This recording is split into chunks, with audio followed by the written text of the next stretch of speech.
نکلتا ہے۔ حضور کے بعد اگر کسی نے دعویٰ کیا نبوت کا تو وہ کذاب، دجال، جھوٹا، کافر، اور جس کسی نے بھی اس کی تصدیق کی، اس کو باندھ لیا، وہ بھی دائرہ اسلام سے خارج، مرتد۔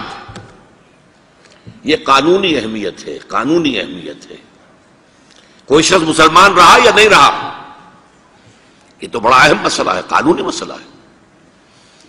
اس کی بیوی کا اس سے نکاح جو ہے وہ ختم ہو گیا اگر اس نے کسی حضور کے بعد کسی نبی کی نبوت کا اقرار کر لیا یا خود اپنے نبی ہونے کا دعویٰ کیا، وہ پھر مرتد ہے، واجب القتل ہے۔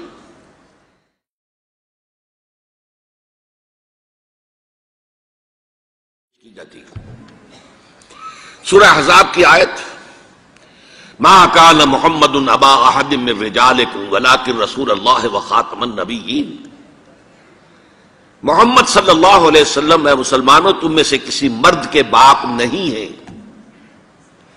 زید ابن حارثہ کو اگر حضور نے منہ بولا بیٹا بنا لیا تھا تو منہ بولا بیٹا کوئی حقیقت نہیں رکھتا، ورنہ آپ کسی مرد کے والد نہیں ہیں۔ آپ کو اللہ نے بیٹے دیے بھی ابتدا میں، وہ فوراً فوت ہو گئے۔ آپ کے عمر کے آخری دور میں بھی حضرت ابراہیم کی ولادت ہوئی، حضرت ماریہ قبطیہ کے بطن سے، وہ بھی فوت ہو گئے بچپن میں۔ تو ما کان محمد ابا احد من رجالکم ولکن رسول اللہ وخاتم النبیین، وہ تو اللہ کے رسول ہیں اور نبیوں کی مہر ہیں، مہر لگ گئی، اب یہاں سے کوئی اور شے نہیں نکل سکتی، یہ بند ہو گیا راستہ، یہاں سے اب کسی اور نبوت کے اجرا کا سوال پیدا نہیں ہوتا۔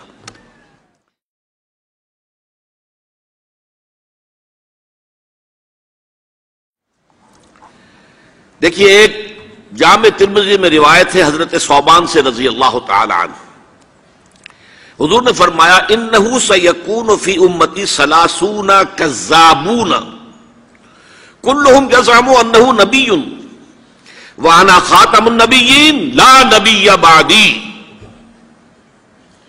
آپ نے فرمایا میری امت میں 30 افراد ایسے اٹھیں گے جو دجال ہوں گے، کذاب ہوں گے، جھوٹے ہوں گے۔ ان میں سے ہر شخص جو ہے یہ گمان کرتا ہوگا اپنے بارے میں کہ وہ نبی ہے، حالانکہ میں خاتم النبیین ہوں، اور خاتم النبیین کے معنی کیا؟ لا نبی بعدی، اب میرے بعد کوئی نبی نہیں ہوگا۔ اس قانونی مفہوم کو بہت ہی عمدگی کے ساتھ یہاں واضح کر دیا گیا کہ اب چاہے دجال اٹھیں گے، حضور کے اپنے زمانے میں اٹھ گئے تھے، پھر اس دور میں تو بڑی تیزی کے ساتھ، بڑی رفتار جو ہے تیز ہو گئی ہے، زمانہ آخری آ رہا ہے، وہ 30 کی تعداد اب جو ہے پوری ہونی ہے۔ بہاءاللہ ایران میں اٹھا، غلام احمد قادیانی ہندوستان میں اٹھا، ابھی آپ کے ہاں ایک یوسف صاحب تھے، ان کو ویسے ہی ایک شخص نے گولی مار دی ہے سائیوال جیل میں، ورنہ وہ بھی کہتے تھے میں محمد ہوں صلی اللہ علیہ وسلم، معاذ اللہ ثم معاذ اللہ ثم معاذ اللہ۔ پچھلے دنوں خبر آئی تھی کہ ملتان میں کسی نے نبوت کا دعویٰ کر دیا ہے، وہ گرفتار کیا گیا، اس پر مقدمہ چل رہا ہے۔ تو یہاں حضور نے فرما دیا کہ 30 ہوں گے ایسے افراد میری امت میں سے کہ جو دعویٰ کریں گے، وہ جھوٹے ہوں گے، کذابون، اور جو دعویٰ کریں گے نبوت کا، حالانکہ میں خاتم النبیین ہوں اور میرے بعد کوئی نبی نہیں۔ دوسری حدیث ہے، یہ حضرت ابو ہریرہ سے ہے رضی اللہ تعالیٰ عنہ، اور یہ سنن ابی داؤد میں ہے۔ لا تقوم الساعۃ، حضور نے فرمایا قیامت قائم نہیں ہوگی حتی یخرج 30 دجالون، جب تک کہ 30 دجال ظاہر نہ ہو جائیں، کلہم یزعم انہ رسول اللہ، جن میں سے ہر شخص یہ کہے گا اور سمجھے گا کہ میں اللہ کا رسول ہوں۔ یہ 2 حدیثیں ہیں لا نبی بعدی کے مفہوم کے اندر، قانونی مفہوم، جو ختم نبوت کا یہ مفہوم ہے کہ آپ کے بعد کوئی نبی نہیں۔ دوسری حدیث سنیے، اس میں تکمیل نبوت کا تصور آ رہا ہے، بڑی پیاری حدیث ہے، حضرت ابو ہریرہ رضی اللہ تعالیٰ عنہ سے مروی ہے، اور اس حدیث کی سند بہت قوی ہے، متفقون علیہ، بخاری اور مسلم دونوں میں۔ حضور فرماتے مثلی و مثل الانبیاء، میری اور سابقہ انبیاء کی مثال ایسے ہے کہ مثل قصر، ایک ایسا محل کسی ہے، احسن بنیانہ، جس کی تعمیر بہت عمدہ کی گئی، بہت شاندار قصر تعمیر کیا گیا، وَتَكَ مِنْهُ مَوْضِعَ لَبْنَةٍ، لیکن ایک اینٹ کی جگہ چھوڑ دی گئی، ایک جگہ پر رکھنا چھوڑ دیا گیا، وہ کمی ایک تھی کہ جو اس کے اندر باقی تھی۔ فَطَافَ بِهِ النَّظَارُ يَتَعَجَّبُونَ مِنْ حُسْنِ بُنْيَانِهِ، تو اس محل اور قصر کا طواف کرتے تھے لوگ، ارد گرد گھومتے تھے اور بہت تعجب کرتے تھے، کتنی شاندار عمارت ہے، کتنی عظیم عمارت ہے، کیسا عالی شان محل تعمیر کیا گیا ہے۔ الا موضع تلک اللبنہ، سوائے اس ایک اینٹ کی کمی کے جو انہیں عجیب محسوس ہوتی تھی کہ یہ ایک اینٹ کی کمی کیوں رکھ دی گئی۔ اب حضور فرماتے فکنت انا، وہ اینٹ میں ہوں، صدقت موضع اللبنۃ، میں نے اس اینٹ کے رکھنے کو پورا کر دیا ہے۔ ختم بی البنیان، میرے ذریعے سے قصر رسالت کی تکمیل ہو گئی ہے۔ وختم بی الرسل، اور میرے ذریعے سے مجھ پر رسالت کا اختتام ہو گیا۔ اب یہاں محل اور محل میں ایک کمی اور اس کمی کا آپ کے ذریعے سے پورا ہو جانا، یہ ہے تکمیل نبوت و رسالت کا معاملہ۔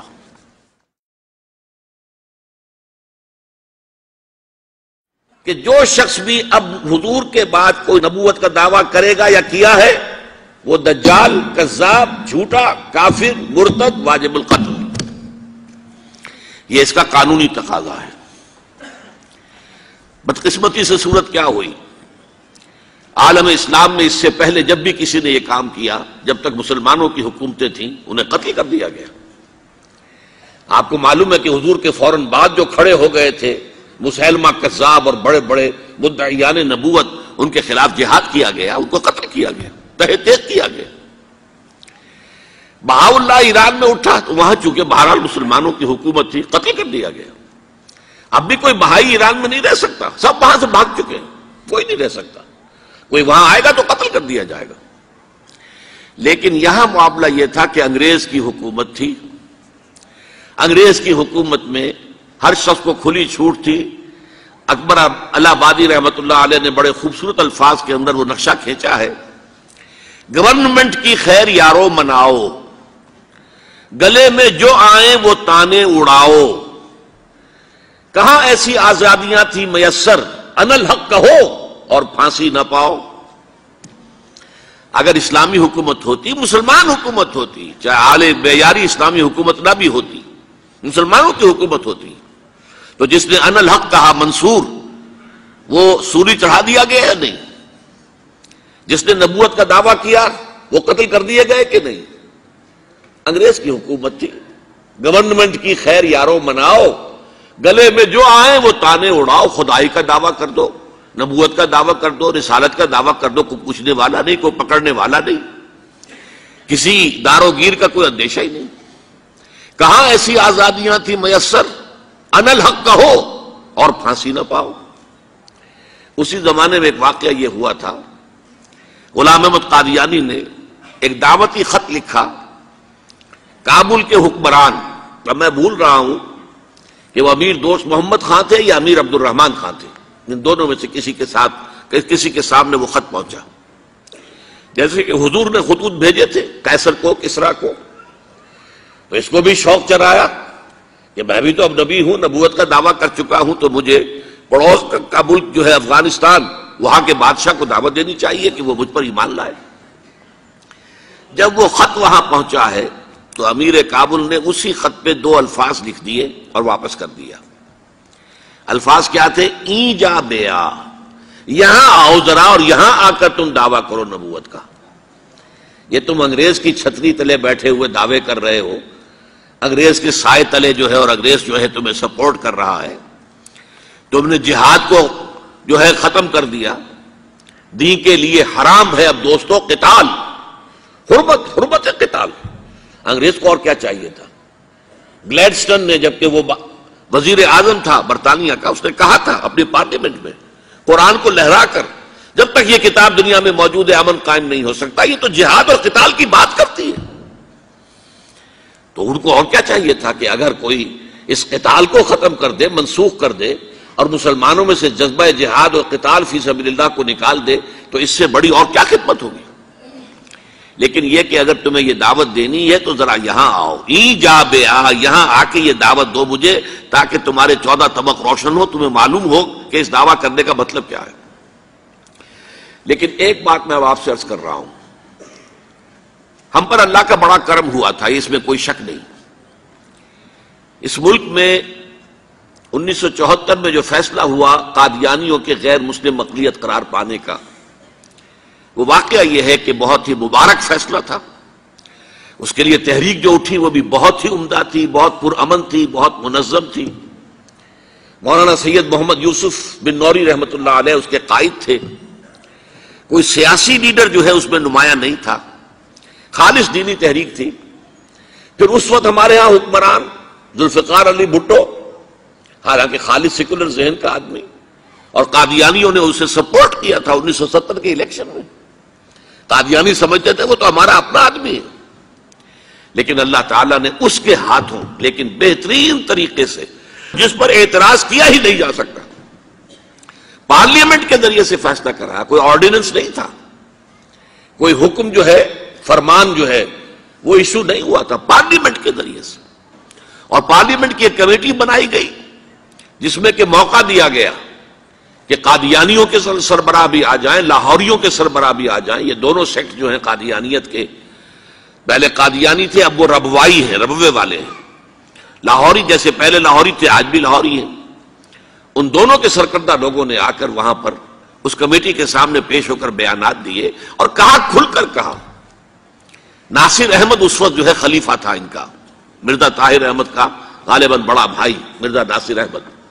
انہوں نے کہا ہم نبی مانتے ہیں، غلام احمد قادیانی کو ہم نبی مانتے ہیں، ڈنکے کی چوٹ کہا۔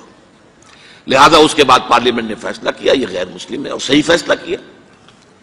لیکن یہ فیصلہ ادھورا ہے، یہ بات آج میں پہلی مرتبہ کہہ رہا ہوں، اسے نوٹ کر لیجیے۔ قادیانیت کے فتنے کو کوئی گزند نہیں پہنچا ہے ان کے غیر مسلم قرار دیے جانے سے۔ وہ فتنہ جوں کا توں پنپ رہا ہے، جوں کا توں پھیل رہا ہے، جوں کا توں وہ اپنے سرطان کی جڑیں پھیلا رہا ہے ہمارے معاشرے میں۔ اور ویسے یہ کہ عالمی سطح پر انہیں بڑی سرپرستی حاصل ہو گئی ہے، پوری دنیا جو ہے مغربی دنیا وہ ان کی سرپرستی کر رہی ہے۔ لیکن یہ کہ اندرون ملک بھی اس فتنے کا قلع قبا اگر ہو سکتا تھا تو صرف اس وقت جبکہ اس فیصلے کا جو قانونی اور منطقی تقاضا ہے وہ بھی پورا کیا جاتا، اور وہ یہ کہ مرتد کو قتل کی سزا دی جاتی۔ اسلام میں مرتد کی سزا قتل ہے۔ وہی میں نے آپ سے عرض کیا، حضرت ابوبکر صدیق کے زمانے میں کیوں قتال کیا گیا، اور جتنے بھی لوگوں نے نبوت کے دعوے کیے انہیں کیوں قتل کیا گیا ہمیشہ اسلام کی تاریخ میں۔ لہذا مرتدین کی سزا، سزائے قتل جب تک نافذ نہیں ہوگی اس فتنے کو کوئی گدن نہیں پہنچے گا، بلکہ وہ تو اپنے آپ کو مظلوم سمجھتے ہیں، مظلوم کیسے سے پیش کرتے ہیں۔ اور ظاہر بات ہے کہ وہ سارے شاعر، چاہے آپ آرڈیننس نافذ کر لیں، لیکن ان کے جمعے کی نماز ہوتی ہے۔ یہ ٹھیک ہے کہ وہ مسجد کی شکل نہیں بنا سکتے، ماڈل ٹاؤن میں ایک بڑی کوٹھی کے اندر ان کا جمعہ ہوتا ہے، ان کی عیدیں علیحدہ ہوتی ہیں۔ وہ سارے شاعر اسلامی کو استعمال کر رہے ہیں، اور الٹا مظلومیت جو ہے اس کا لبادہ اوڑھ لیا ہے۔ جیسے دنیا میں یہودیوں نے ہولوکوسٹ کی مظلومیت کا لبادہ اپنے اوپر اوڑھا ہوا ہے۔ ہم جو چاہے ظلم کر لیں نوع انسانی پر، ہمیں کوئی گدن نہیں پہنچا سکتا، اس لیے کہ ہم نے اتنا بڑا ظلم سہا تھا۔ ہولوکوسٹ ہمارے 60 لاکھ آدمی جرمنوں نے ختم کر دیے تھے، تو اب اگر 8-10 لاکھ مار دیں فلسطینی یا کوئی اور عرب یا اور مسلمان تو کون سی بڑی بات ہے۔ اسی طرح قادیانیوں نے مظلومیت کا لبادہ اوڑھا ہوا ہے، اور ان کو کوئی گدن نہیں پہنچا ہے جب تک کہ قتل مرتد کی سزا یہاں نافذ نہیں کی جائے گی۔ اس میں یہ ہونا چاہیے تھا کہ جس روز میں یہ فیصلہ ہوا ڈکلیئر ہو جاتا ساتھ ہی۔ اب تک کے جو قادیانی ہیں آج کے اس تاریخ سے فیصلے سے پہلے وہ تو اقلیت قرار پائیں گے، انہیں قتل نہیں کیا جائے گا، لیکن اس فیصلے کے نفاذ کے بعد جو شخص بھی قادیانیت اختیار کرے گا اس پر قتل مرتد کی سزا، اس کی حد جاری کی جائے گی۔ آخری شریعت کوئی آنے والی اور نہ لانے والا، آخری شریعتی کوئی آنے والی اور نہ لانے والا، خود میرے نبی نے بات یہ بتا دی، لا نبی آبادی۔ ذلی یا بروزی اب کوئی پیغمبر آئے گا نہ لوگو، ذلی یا بروزی اب کوئی پیغمبر آئے گا نہ لوگو۔ آپ نے یہ کہہ کر مہر ہی لگا دی، لا نبی آبادی۔ شکریہ۔